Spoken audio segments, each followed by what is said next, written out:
자, 오늘의 시사평론 대한민국의 시사레이더 리엘 파트너스의 이승기 변호사와 함께합니다. 자, 이승기 변호사님 안녕하세요. 예, 안녕하세요. 네. 자, 첫 번째 소식부터 전해주시죠. 예, 첫 번째 이슈는 계양정기 245억 원 횡령 직원 구속입니다. 자, 오스템 임플란트에 이어서 또다시 초대형 횡령 사건이 벌어졌는데요. 이번에는 코스피 상장사 계양전기라고 해요. 계양전기. 피해액이 200억 원이 넘는다고 하는데, 자, 어떤 내용인지 간단하게 좀 설명 먼저 부탁드리겠습니다. 예, 계양정기의 이 재무팀 직원이 김모 씨가 이 장부와 이제 재무제표를 조작하는 수법으로 이제 지난 2016년부터 5년간 이제 회사 돈 245억 원을 이제 빼돌린 걸로 이제 확인이 됐는데요. 예. 외부 감사인이 이 감사 과정에서 이상한 점을 발견하고 이 김 씨에게 이제 자료 제출 요구를 하자 이에 압박을 받은 김 씨가 회사에 이제 범행 사실을 일체 자백하면서 뒤늦게 이 사실이 이제 밝혀진 겁니다. 예. 245억 원이면은 자기 자본 대비 무려 12.7% 정도라고 하는데, 외부 감사 과정에서 밝혀졌다고 하지만은 어떻게 6년간 이런 사실이 발각이 안 됐던 걸까요?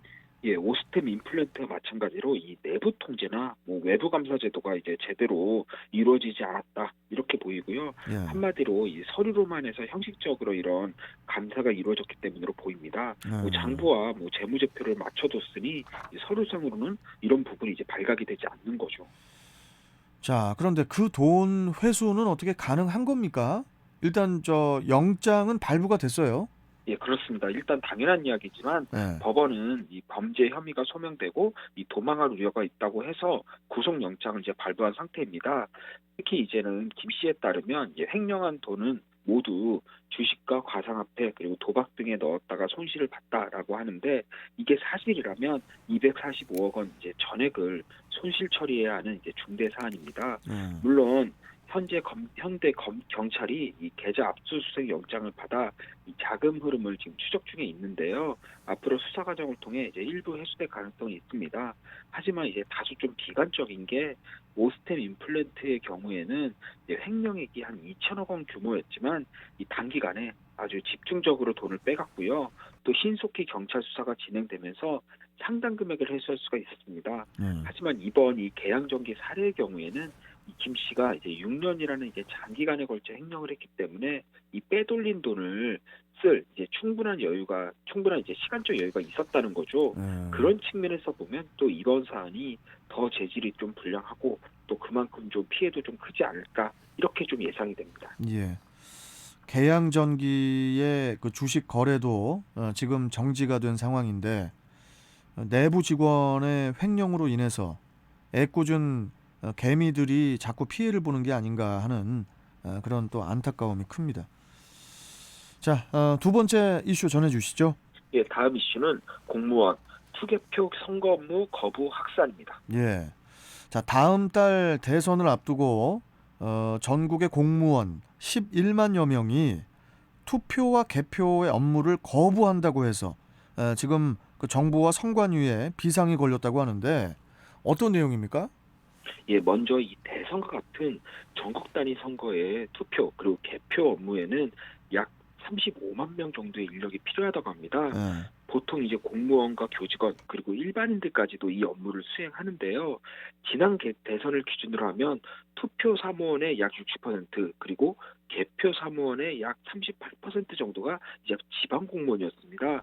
한마디로 이제는 시청과 구청 그리고 군청에서 일하는 지방 공무원들이 투개표 업무의 이제 핵심인 건데요. 예. 물론 일반인도 참여는 합니다. 하지만 아무래도 공무원들처럼 자주 해본 업무가 아니니까 주로 난이도가 낮은 이제 보조 업무 위주로 담당하고 있고요. 그런데 전국 공무원 노조가 이제 동의 없는 투개표 업무는 불법이다라면서 11만여 명의 이제 부동의서를 모아 이번에 투개표 업무 이제 불참 선언을 하면서 이번에 논란이 이제는 커진 겁니다. 예. 일반 국민들 입장에서 좀 오해가 있을 수 있는 게, 투개표 업무는 당연히 그 공무원이 해야 할 일이고 또 그동안 계속 해왔는데 왜 이제 와서 이걸 불법이라고 하냐, 이렇게 이제 볼 수도 있거든요. 법원 그 판결도 나왔다고 하는데 이 부분을 좀 설명해 주시죠. 예, 먼저 이 선거 날은 이제 빨간 날입니다. 이제 예, 법정 공휴일인데요. 예, 이 법정 공휴일에 이제 공무원들이 이제는 투개표 업무를 하고 있는 겁니다. 예, 근데 보통 새벽 5시부터 투표를 준비해서 새벽 6시부터 저녁 6시까지 투표 업무를 하고요. 또 이후 곧바로 개표 업무를 하면 보통 다음날 새벽까지 해서 약 14시간 정도 일을 합니다. 그런데 이번 대선 같은 경우에는 코로나로 확진된 분들이 일반 투표가 마친 저녁 6시부터 한 2시간에서 3시간 정도 추가 투표를 하게끔 아. 일부 변경사항이 있을 걸로 보이는데요. 예, 예. 그렇게 되면 이 개표가 그만큼 늦어지는 거니까 업무 시간도 기존보다 더 늘어나 16시간, 17시간이 될 수도 있는 겁니다. 그런데 이번 대선의 하루 수당 놀랍게도 12만 1,000원입니다. 하루 수당이 12만 1,000원. 예, 고정입니다. 예. 올해 그 최저 시급이 시간당 9,160원이니까 계산해 보면은 최저 임금에도 못 미치는 그런 금액 아닌가요? 그렇죠. 한 14시간으로 잡는다고 해도 시간당 한 8,000원, 9,000원 이 정도밖에 안 되는 겁니다.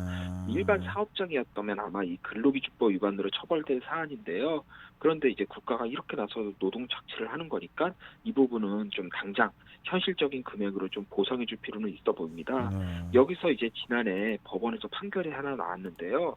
지금껏 이제 지방 공무원들에게 투개표 업무를 강제로 할당해 왔고 공무원들 역시 이에 이제는 뭐 당연한 일인 줄 알고 따라왔는데요. 예. 사실상 최저임금보다 못한 대우를 받으며 14시간 이상의 장시간 노동을 했지만 또 선택권은 없이 그냥 강제 동원이 된 겁니다. 그런데 법원에서는 이 투개표 업무가 공무원의 고유 업무가 아니다. 공무원이 근로자의 지위에서 서로 협의하에 정하는 업무다라고 판결을 한 겁니다. 한마디로 이 공무원의 개별 동의 없는 투개표 업무는 위법하다라는 게 이번 판결의 핵심입니다. 결국 그 투개표 업무는 근로계약의 일종이라 별도 협의가 필요하다. 이런 게 이제 판결 요지인 것 같은데 이 판결에 따르면은 결국 공무원이든 아니든 원하는 사람에 한해서 투개표 업무를 담당토록 하라는 거 아닌가요? 예, 그렇습니다. 그런데 왜 지금껏 그 지방 공무원이 이렇게 대거 동원이 됐던 겁니까? 예, 뭐 별다른 이유는 없습니다. 일단 선관위의 사무편람을 보면은 투개표 업무 종사자는 이제 국가나 지자체, 공사나 각급 학교 등에서 그러니까 추천한 사람 또는 중립적인 일반인 등에서 위촉하라라고 되어 있는데요. 이건 사실상 공무원이든 아니면 일반인이든 추천을 받아 위촉하라 이거니까요. 지방 공무원이 반드시 투개표 업무를 하여야 할 의무는 없다라는 겁니다. 그런데 아무래도 선거라는 게 시, 군, 구 단위로 치러지고요. 투개표도 그 지역 단위에 맞춰서 이루어지는 만큼 해당 지역의 사정을 잘 아는 이제 지방 공무원들이 투개표 업무에 이제 가장 적합하다는 거죠. 그래서 그동안 이제 관행적으로 지방 공무원들이 관련 업무에 이제 적극 투입이 된 건데요. 하지만 뭐 지금 법원 판결에서 보듯이 뭐 이 역시도 이제 앞으로는 공무원들이 이제는 개별 동의를 받아야 된다는 겁니다. 예. 이번에 이런 관행을 깨는 법원 판결이 나온 만큼 정부가 그 투개표 업무 공백을 어떻게 메울지 지켜봐야겠고요. 그리고 무엇보다도 일단 그 관련 수당이나 이런 부분을 좀 먼저 현실화한 후에 공무원들의 협조를 구하는 게 이게 순서가 아닌가 이런 생각이 듭니다. 자, 오늘 말씀 여기까지 듣도록 하겠습니다. 고맙습니다. 예, 감사합니다. 네. 자, 시사평론가 리얼파트너스의 이승기 변호사와 함께 했습니다.